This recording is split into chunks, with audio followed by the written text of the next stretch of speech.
दोस्तों very good morning to all of you. आज की इस शानदार वीडियो में आप सभी का स्वागत करता हूं। दोस्तों आज का हमारा पहला प्रश्न शुरू होता है बिहारी पुरस्कार को लेकर। अब ये हमारा क्वेश्चन क्या बना है वो समझते हैं। क्वेश्चन दोस्तों बना है कि वर्ष 2020 के लिए ये जो बिहारी पुरस्कार है, वर्ष 2020 के लिए बिहारी पुरस्कार किसे प्रदान किया गया है? तो आंसर हो जाएगा Mohan Krishna Bohra. Option number A इसका राइट आंसर हो जाएगा कि वर्ष 2020 के लिए जो बिहारी पुरस्कार है ये मोहन कृष्ण बोहरा को दिया गया है। ऑप्शन नंबर ए इसका राइट आंसर हो जाएगा। दोस्तों जैसा कि आप सभी लोग जानते हैं, ये जो बिहारी पुरस्कार है ये हिंदी साहित्य के क्षेत्र में दिया जाने वाला एक पुरस्कार है जिसको के बिड़ला फाउंडेशन के द्वारा दिया जाता है। तो कोई ना कोई ऐसा उपन्यास होगा जिसकी वजह से मोहन कृष्ण बोहरा को ये अवार्ड दिया गया है। तो यहाँ पर आपको ये नॉवेल दिख रहा है, इसको ही लिखा है मोहन कृष्ण बोहरा ने। तो इसको लिखा है मोहन कृष्ण बोहरा ने और इसका नाम है, आपको दिख रहा होगा, इसका कलर मैं चेंज कर देता हूँ, तस्लीमा संघर्ष और साहित्य। तो तस्लीमा संघर्ष और साहित्य नाम से ये जो नॉवेल है जिसको मोहन कृष्ण बोहरा के द्वारा लिखा गया है, इसकी वजह से ही उनको इस अवार्ड से सम्मानित जो है वो किया गया है। अब इसमें हम लोग समझेंगे कि ये जो वर्ष 2020 का बिहारी पुरस्कार है ये इसका 30वां संस्करण है। कौन सा? 30वां संस्करण है। यह पुरस्कार इनको इनके उपन्यास जिसका नाम है तस्लीमा संघर्ष और साहित्य के लिए प्रदान किया गया है। ये जो पुस्तक इसको वर्ष 2016 में प्रकाशित किया गया था। अगर आपसे कोई पूछे बिहारी सम्मान को कौन से फाउंडेशन के द्वारा दिया जाता है तो आंसर हो जाएगा के बिड़ला फाउंडेशन के द्वारा ये बिहारी पुरस्कार जो है प्रदान किए जाते हैं। इनमें से मैंने आपको जितने भी पॉइंट्स बताए हैं सभी एग्ज़ाम में पूछे जाते हैं। इसके अलावा इस बिहारी पुरस्कार के तहत 2,50,000 रुपये, एक प्रशस्ति पत्र और एक पट्टिका जो है ये पुरस्कार स्वरूप दी जाती है। दोस्तों हाल ही में एक रिपोर्ट जारी करी गई है, उससे पहले आपको बता दूं कि हमारा फरवरी 2021 का पीडीएफ लॉन्च हो चुका है। अगर आप उसे लेना चाहते हैं तो वीडियो के डिस्क्रिप्शन बॉक्स में आपको इसका एक लिंक मिलेगा। दोस्तों आपको बता दूं, खाना जो वेस्ट हम लोग करते हैं, आप सोच नहीं सकते हैं कि हम लोग सालाना कितना खाना बर्बाद करते हैं। तो ये खाने को बर्बाद करने का यानी कि जो बचा हुआ खाना होता है उस पर एक रिपोर्ट अभी हाल ही में जारी करी गई है। क्वेश्चन बनेगा फूड वेस्ट इंडेक्स रिपोर्ट 2021 किसके द्वारा प्रकाशित की गई है? तो ये जो इंडेक्स है इसको हाल ही में UNEP United Nation Environment Programme, इस ऑर्गेनाइजेशन के द्वारा इस रिपोर्ट को हाल ही में लॉन्च किया गया है, जिसमें कि हम लोग कौन से क्षेत्र में कितना फूड वेस्ट करते हैं, गलती से होता है या जानबूझकर होता है, उसको लेकर रिपोर्ट जारी करी गई है। अब इस रिपोर्ट का फ़ोटो देखेंगे, इसमें देखो लिखा है food waste index report by UNEP के द्वारा इस रिपोर्ट को लॉन्च किया गया है। इस रिपोर्ट के अनुसार दुनिया भर में 2019 के में 931 मिलियन टन जो है भोजन बर्बाद हुआ है। कितना हुआ है? 931 मिलियन टन भोजन जो है ये बर्बाद हुआ है। इस बर्बादी में जो हाउस होल्ड है उसका परसेंटेज है 61। इसको याद रखेंगे, एक एक पॉइंट एग्ज़ाम में पूछा जाएगा। इसके अलावा जो खाद्य सेवाओं का 26% हो गया, जबकि जो रिटेल फूड होता है उसमें 13% जो है ये बर्बादी है।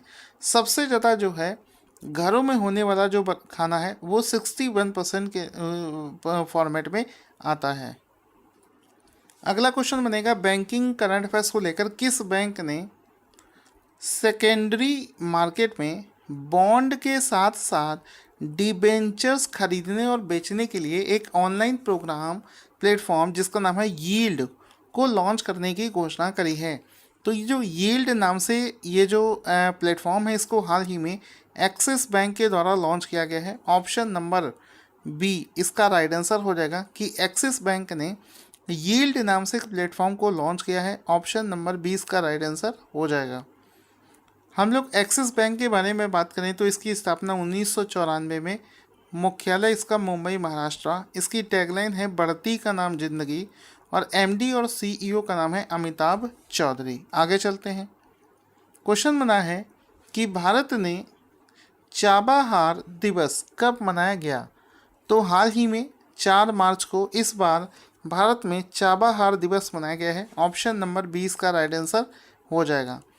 आपको पता होना चाहिए ये जो चाबाहार पोर्ट है ये ईरान देश में स्थित है, और 4 मार्च 2021 को इसका दिवस भारत ने मनाया है।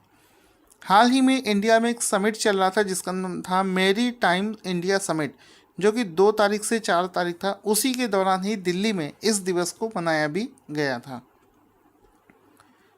क्वेश्चन बनेगा कि प्रतिवर्ष जन औषधि दिवस किस दिन मनाया जाता है? तो ये जन औषधि दिवस जो है ये हर साल 7 मार्च को मनाया जाता है। ऑप्शन नंबर सी इसका राइट आंसर हो जाएगा कि हर साल जन औषधि दिवस जो है 7 मार्च को मनाया जाता है। आप इसका एक फ़ोटो भी देख सकते हैं, इसमें लिखा है जन औषधि दिवस, जो कि 7 मार्च को हर साल मनाया जाता है, जिसमें कि मोदी जी का फ़ोटो भी आप यहाँ पर देख रहे होंगे। अगर हम लोग जन औषधि दिवस का 2021 का अगर हम विषय पूछे तो आंसर हो जाएगा जन औषधि, सेवा भी रोजगार भी। इस योजना, इस विषय के साथ में इसको मनाया गया है। क्वेश्चन है कि क्यूएस वर्ल्ड यूनिवर्सिटी रैंकिंग 2021 में भारत के कितने संस्थानों को शामिल किया गया है?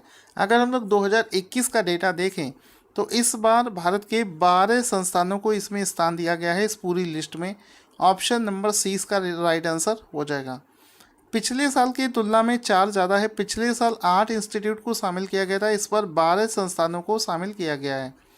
इस बार ये जो लिस्ट है इसको सब्जेक्ट वाइज लॉन्च किया गया है, यानी कि अगर हम लोग देखें इंजीनियरिंग एंड टेक्नोलॉजी की बात करें तो सबसे पहले ये समझो कि अलग अलग सब्जेक्ट जो हैं उसके हिसाब से मैंने यहाँ पर एक बड़ी सी लिस्ट दे रखी है। आप जब इसका पीडीएफ डाउनलोड करेंगे तो उससे आप इसको रिवीजन भी कर लेना।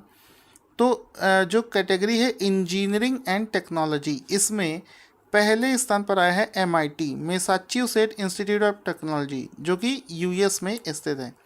इंडिया की तरफ से इंजीनियरिंग एंड टेक्नोलॉजी में सबसे अच्छा प्रदर्शन किया है IIT बॉम्बे ने, जिसकी रैंक है 49, IIT दिल्ली ने जिसकी रैंक है 54, IIT मद्रास की रैंक है 94। तो अगर आपसे पूछे QS वर्ल्ड यूनिवर्सिटी रैंकिंग 2021 में इंजीनियरिंग एंड टेक्नोलॉजी में इंडिया से सबसे अच्छा परफॉर्मेंस किसने किया है, तो आंसर हो जाएगा IIT बॉम्बे ने सबसे अच्छा परफॉर्मेंस किया है।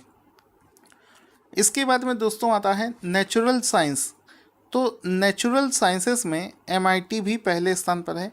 IISc को 92 पोजीशन मिली है। इसी प्रकार से और भी सब्जेक्ट्स हैं जिसमें आप रैंकिंग देख सकते हैं। एक बार आपको हल्का सा देखना पड़ेगा सो दैट आगे आपको याद रहे।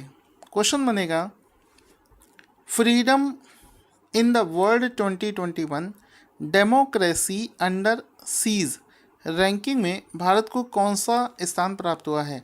तो आंसर हो जाएगा इस रैंकिंग में इंडिया को 88वां जो है पोजीशन प्राप्त हुआ है। ऑप्शन नंबर डी इसका राइट आंसर हो जाएगा, सी इसका राइट आंसर हो जाएगा। Freedom in the world 2021 democracy under seize ranking जो है इसमें भारत जो है 88वें स्थान पर आया है। ऑप्शन नंबर सी इसका राइट आंसर हो जाएगा। सबसे बड़ी बात यह है कि आपको यहाँ पर यह पता होना चाहिए कि इस रैंकिंग में इंडिया की जो रैंकिंग है इसको डाउनग्रेड कर दिया गया है। अब इसको डाउनग्रेड करके free to partially free democracy में डाल दिया गया है, यानी कि इंडिया को पहले फ्री देश के रूप में रखा गया था, अब इसको डेमोक्रेटिकली पार्शियली आंशिक रूप से मुक्त देश जो है घोषित किया गया है, यानी कि डाउनग्रेड कर दिया गया है। तो इस इंडेक्स को जारी किसने किया है? इस इंडेक्स को अमेरिका का एक थिंक टैंक है जिसका नाम है फ्रीडम हाउस, उसके द्वारा रिलीज़ किया गया है। इस इंडेक्स के अनुसार इंडिया को फ्री से पार्शियली फ्री कर दिया गया है, जो कि 1997 के बाद में पहली बार ऐसा हुआ है कि इंडिया को आंशिक रूप से मुक्त देश घोषित किया गया है। अब इस इंडेक्स में इंडिया का जो स्कोर है वो है 67 और रैंक इंडिया की है 88।